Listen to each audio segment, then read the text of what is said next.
अमेरिकी राष्ट्रपति Donald Trump के टैरिफ वाले दाव के बाद अमेरिका और चीन में तनाव बढ़ गया है। चीन के किसी भी प्रकार के युद्ध वाली धमकी के बाद अमेरिका ने भी पलटवार किया है। अमेरिकी रक्षा सचिव पीट हेगसेथ ने खुले तौर पर ऐलान कर दिया कि अमेरिका चीन के साथ युद्ध के लिए तैयार है।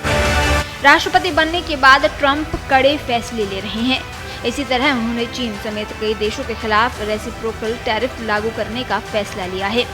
इस विवाद के बीच चीन ने अमेरिका को युद्ध की धमकी दी थी।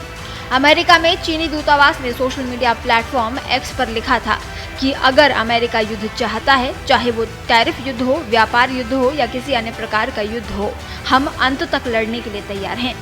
इसी पर अमेरिकी रक्षा सचिव ने जवाब दिया। 44 वर्षीय पेंटागन प्रमुख ने कहा, हम तैयार हैं। जो लोग शांति चाहते हैं उन्हें युद्ध के लिए तैयार रहना चाहिए।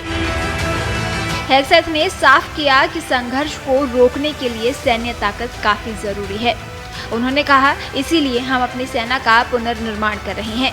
अगर हम चीन या अन्य देशों के साथ युद्ध को चाहते हैं तो हमें मजबूत होना होगा और राष्ट्रपति समझते हैं कि शांति ताकत से आती है। आपको बता दें, डोनाल्ड ट्रंप ने इस हफ्ते चीनी आयात पर टैरिफ को दोगुना करके 20% कर दिया। इसके बाद से ही चीन और अमेरिका के बीच तनाव में बढ़ोतरी हो गई। चीन ने भी पलटवार करते हुए अमेरिका के कृषि प्रोडक्ट्स पर 10 से 15% का टैक्स लगाने का ऐलान किया। वहीं 25 अमेरिकी फर्मों को चीन में एक्सपोर्ट और इन्वेस्टमेंट करने से भी बैन कर दिया।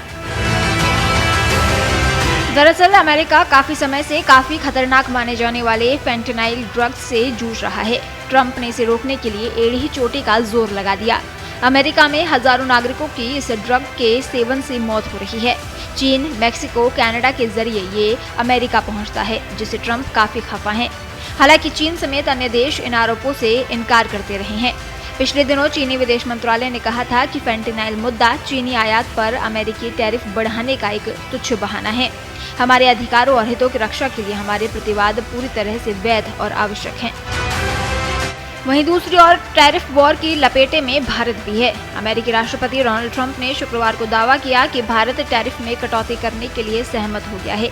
इससे पहले शुक्रवार को विदेश मंत्रालय ने टैरिफ के खतरे पर बात की थी, लेकिन इस पर कोई टिप्पणी नहीं की कि शुल्क कम करने पर कोई निर्णय हुआ है या नहीं।